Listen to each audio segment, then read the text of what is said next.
ರಾಜ್ಯದ ವತಿಯಿಂದ 5 ಜನ ಕೇಂದ್ರದಲ್ಲಿ ಸಚಿವರಾಗಿದ್ದಾರೆ.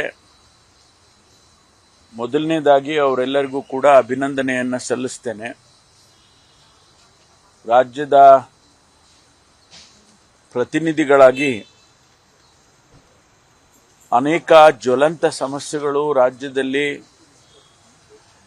ಕೇಂದ್ರ ಸರ್ಕಾರದಿಂದ ಆಗುವಂಥದ್ದು ಇದ್ದಾವೆ.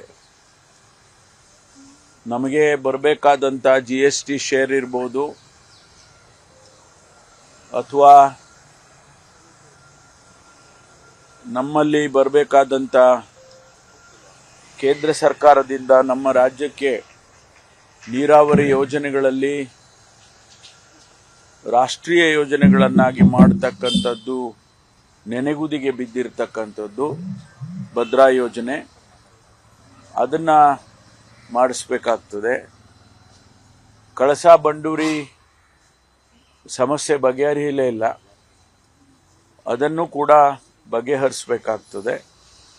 ಮತ್ತು ಮೇಕೆದಾಟು ಯೋಜನೆಗೆ ಅನುಮತಿಯನ್ನು ಕೊಟ್ಟು ಅದನ್ನು ಚಾಲನೆ ಮಾಡಬೇಕಾಗ್ತದೆ. ಈ ರೀತಿ ಅನೇಕ ಸವಾಲುಗಳು ಅವರ ಮುಂದೆ, ಈ 5 ಜನರ ಮುಂದೆ ಇರುತ್ತೆ. ಹಾಗಾಗಿ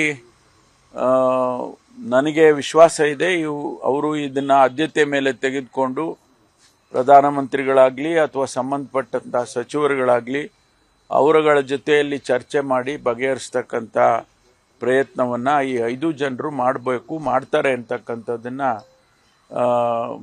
ಮಾಡ್ತಾರೆ ಎನ್ನುವಂಥ ವಿಶ್ವಾಸವನ್ನು ನಾನು ಇವತ್ತು ಹೊಂದಿದ್ದೇನೆ. ಮುಂದೆ ಏನಾಗುತ್ತೆ ಕಾದು ನೋಡಬೇಕಾಗುತ್ತೆ.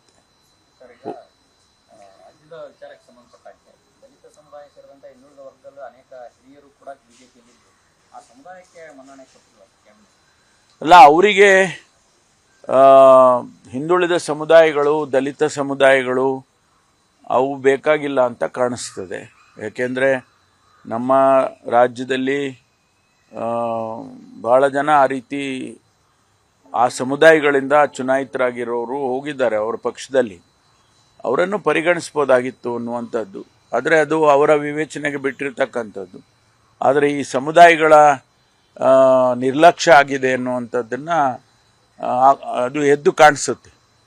ಸರ್, ಕಳೆದ ಬಾರಿ ಹೇಳ್ತಾರೆ 25 ಸಂಸದರಿದ್ರು ಏನು ರಾಜ್ಯದ ಪರ ಮಾತಾಡ್ತಾ ಇಲ್ಲ ಅಂತ. ಈ ಬಾರಿ ಅದನ್ನೆಲ್ಲ ಅವರು ಓವರ್ಕಮ್ ಮಾತಾಡ್ತಾರೆ ರಾಜ್ಯದ ಪರವಾಗಿ.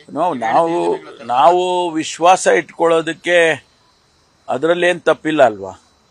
ವಿಶ್ವಾಸ, ಹೊಸ ಸರ್ಕಾರ ಬಂದಿದೆ ಅಂತೇಳಿ ವಿಶ್ವಾಸವನ್ನು ವ್ಯಕ್ತ ಮಾಡ್ತೇವೆ. ಅದರಲ್ಲಿ ಅವರು ವಿಫಲ ಆದರೆ ಅದು ಅವರಿಗೆ ಮತ್ತು ಅವರ ಪಕ್ಷಕ್ಕೆ, ಅವರ ಸರ್ಕಾರಕ್ಕೆ ಆಗುವಂಥ ಸೆಟ್ಬ್ಯಾಕು. ಅದರಿಂದ ಕಾದು ನೋಡ್ತೇವೆ ನಾವು ಕೂಡ. ಈಗ ತಾನೇ ಪ್ರಾರಂಭ ಮಾಡ್ತಾರೆ, ಇನ್ನೂ ಖಾತೆಗಳನ್ನೆಲ್ಲ ಹಂಚಬೇಕು. ಯಾರ್ಯಾರಿಗೆ ಯಾವ ಖಾತೆ ಬರುತ್ತೆ ನೋಡೋಣ. ಆಮೇಲೆ ನಮ್ಮ ಸಮಸ್ಯೆಗಳು ಕೇಂದ್ರದಲ್ಲಿ ಬಗೆಹರಿದೇ ಹೋದರೆ ಸ್ವಾಭಾವಿಕವಾಗಿ ಅವರನ್ನು ನಾವು ದೂಷಣೆ ಮಾಡಲೇಬೇಕಾಗ್ತದೆ. ಅದಕ್ಕೆ ಅವಕಾಶ ಕೊಡೋದಿಲ್ಲ ಅವರು ಅಂತ ಅಂದ್ಕೊಳ್ತೀನಿ ನಾನು.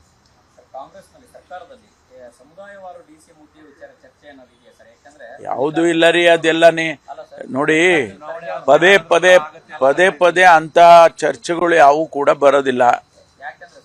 ಅಲ್ಲಿ ಇಲ್ಲಿ ಜನ ಮಾತಾಡ್ತಾರೆ, ಯಾರೋ 4 ಜನ ಮಾತಾಡ್ತಾರೆ ಅಂದ ಕ್ಷಣಕ್ಕೆ ಅದು ಪಕ್ಷದ ವಿಚಾರ ಆಗೋದಿಲ್ಲ. ಪಕ್ಷದಲ್ಲಿ ನಮ್ಮ ವರಿಷ್ಠರು ಏನು ತೀರ್ಮಾನ ಮಾಡ್ತಾರೆ ಅದೇ ಅಂತಿಮ ಆಗುತ್ತೆ. ಅವರಿಗೆ ಆ ರೀತಿ ಅನಿಸಿದರೆ ಅವರೇ ತೀರ್ಮಾನ ಮಾಡ್ತಾರೆ. ಇಲ್ಲ, ನಡೀತಾ ಇದೆ ಸರ್ಕಾರ, ಚೆನ್ನಾಗಿ ನಡೀತಾ ಇದೆ ಆಡಳಿತ ಅನ್ನೋದೇನಾದರೂ ಅವರಿಗೆ ಮಾಹಿತಿಗಳಿದ್ದರೆ ಅದನ್ನು ಅವರು ತೀರ್ಮಾನ ಮಾಡೋಕ್ಕೆ ಹೋಗೋದಿಲ್ಲ.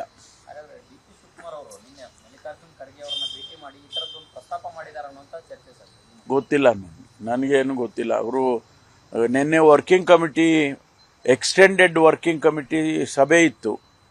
ಅದಕ್ಕೆ CLP ನಾಯಕರು, ಮುಖ್ಯಮಂತ್ರಿಗಳು ಮತ್ತು ಅಧ್ಯಕ್ಷರು ಇಬ್ಬರು ಹೋಗಿದ್ದಾರೆ. ಸ್ವಾಭಾವಿಕವಾಗಿ ಕೇಂದ್ರದ ನಮ್ಮ ಅಖಿಲ ಭಾರತ ಕಾಂಗ್ರೆಸ್ ಅಧ್ಯಕ್ಷರನ್ನು ಭೇಟಿ ಮಾಡಿ ಬರ್ತಾರೆ. ಅದರಲ್ಲಿ ನಾವು ಬೇರೆ ಅರ್ಥೈಸ್ಕೊಳ್ಳೋದೇನು ಉಪಯೋಗ ಇಲ್ಲ.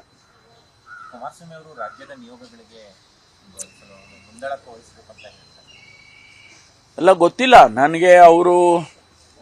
ಅವರು ಮುಖ್ಯಮಂತ್ರಿ ಆಗಿದ್ದರು 2 ಬಾರಿ. ಈಗ ಕೇಂದ್ರದಲ್ಲಿ ಸಂಪುಟ ದರ್ಜೆ ಸಚಿವರಾಗಿದ್ದಾರೆ. ಸ್ವಾಭಾವಿಕವಾಗಿ ಅವರಿಗೆ ಒಂದಿಷ್ಟು ಸಹಕಾರ ಇರ್ತದೆ. ಅದನ್ನು ಉಪಯೋಗ ಮಾಡಿಕೊಂಡು ರಾಜ್ಯದ ಹಿತವನ್ನು ಕಾಪಾಡಬೇಕು ಅನ್ನೋದು ಅಷ್ಟೇ ನಮ್ಮ ಅಭಿಲಾಷೆಗಳು. ಅದು ಮುಂದೆ ಹೇಗಾಗುತ್ತೆ ಅಂತ ಕಾದು ನೋಡೋಣ. Thank you.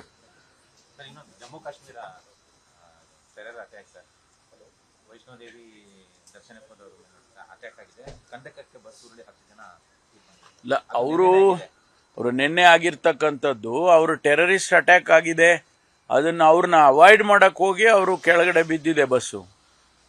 ಇಲ್ಲದೆ ಹೋದರೆ ಬಹುಶಃ ಟೆರರಿಸ್ಟ್ಗಳು ಅವ್ರ ಮೇಲೆ ಫೈರ್ ಮಾಡ್ತಿದ್ರು ಅಥವಾ ಸಾಯಿಸ್ತಾ ಇದ್ರು, ಏನು ಗೊತ್ತಿಲ್ಲ. ಆದರೆ ಅದನ್ನು ಅವ್ರನ್ನ ಅವಾಯ್ಡ್ ಮಾಡೋದಕ್ಕೆ ಹೋಗಿ ಬಸ್ಸು ಕೆಳಗಡೆ ಬಿದ್ದು ಸತ್ತಿದ್ದಾರೆ. ಇದು ದುರದೃಷ್ಟಕರ. ಅದು ಕೂಡ ನಿನ್ನೆ ಕ್ಯಾಬಿನೆಟ್ ಎಕ್ಸ್ಪ್ಯಾನ್ಷನ್ನು ಸರ್ಕಾರ ಮಾಡುವಂಥ ಸಂದರ್ಭದಲ್ಲಿ ಆಗಿದೆ ಅಂದರೆ ಎಲ್ಲೋ ಒಂದು ಕಡೆ ಸೆಕ್ಯೂರಿಟಿ ಲ್ಯಾಪ್ಸಸ್ ಆಗಿದೆ ಅಂತೇಳಿ ಕಾಣಿಸುತ್ತೆ. ಅಂದರೆ 0 ಟೆರರ್ ಅಟ್ಯಾಕ್ಸ್ ಆಗಿದೆ 10 ವರ್ಷದಲ್ಲಿ ಅನ್ನುವಂಥ ಹೇಳಿಕೆಯನ್ನು ಬಿಜೆಪಿ ನಾಯಕರು ಕೊಡ್ತಾ ಇದ್ದಾರೆ. ನಿನ್ನೆ ಖರ್ಗೆ ಅವರು ಕೂಡ, ರಾಹುಲ್ ಗಾಂಧಿ ಅವರು ಕೂಡ ಇದನ್ನೇ ಕೇಳಿದ್ದಾರೆ. ಇಲ್ಲ, ಅವರು ಕಳೆದ 10 ವರ್ಷದಿಂದ ನಾವು ಜಮ್ಮು ಆ್ಯಂಡ್ ಕಾಶ್ಮೀರವನ್ನು ಸುರಕ್ಷಿತ ಪ್ರದೇಶ ಮಾಡಿದ್ದೇವೆ ಅಂತ ಹೇಳಿ ಹೇಳ್ಕೊಳ್ತಾ ಇದ್ರು. ಯಾವ ಟೆರರಿಸ್ಟ್ ಅಟ್ಯಾಕ್ ಇಲ್ಲ ಮತ್ತು ಯಾವುದೇ ಮಿಲಿಟರಿ ಆಪರೇಷನ್ಸ್ ಇಲ್ಲ, ಭಾಳ ಶಾಂತಿಯಿಂದ ಇದೆ ಹಾಗೆ ಅಂತೇಳಿ ಹೇಳ್ತಾ ಇದ್ರು. ಅದು ಈಗ ಅದು ಬೇರೆ ರೀತಿಯಲ್ಲಿ ಆಗಿದೆ. ಮತ್ತೆ ಟೆರರಿಸ್ಟ್ಗಳು ಅವರ ಆ್ಯಕ್ಟಿವಿಟೀಸನ್ನು ಪ್ರಾರಂಭ ಮಾಡಿದ್ದಾರೆ ಅನ್ನೋದು ಇದರಿಂದನೇ ಕಾಣಿಸುತ್ತೆ. ಹಾಗಾಗಿ ಇನ್ನೂ ಹೆಚ್ಚಿನ ಕ್ರಮ ತಗೋಬೇಕಾಗುತ್ತೆ. ಅದು ಕೇಂದ್ರ ಸರ್ಕಾರ ಅದ್ರ ಬಗ್ಗೆ ಚಿಂತನೆ ಮಾಡಬೇಕು. ಅನುಕ್ಷಣದ ಸುದ್ದಿಗಳಿಗಾಗಿ ವಿಸ್ತಾರ ನ್ಯೂಸ್ ಯೂಟ್ಯೂಬ್ ಚಾನೆಲ್ ಸಬ್ಸ್ಕ್ರೈಬ್ ಮಾಡಿ. ಹೊಸ ಸುದ್ದಿಗಳ ನೋಟಿಫಿಕೇಶನ್ಗಾಗಿ ಬೆಲ್ ಐಕಾನ್ ಕ್ಲಿಕ್ ಮಾಡಿ. ಲೇಟೆಸ್ಟ್ ಅಪ್ಡೇಟ್ಸ್ಗಾಗಿ www.vistaranews.com ವೆಬ್ಸೈಟ್ಗೆ ವಿಸಿಟ್ ಮಾಡಿ. ಅಂಗೈಯಲ್ಲೇ ಜಗತ್ತಿನ ಸುದ್ದಿ ತಿಳಿಯಲು ವಿಸ್ತಾರ ನ್ಯೂಸ್ ಕನ್ನಡ ಆಪ್ ಡೌನ್ಲೋಡ್ ಮಾಡಿ.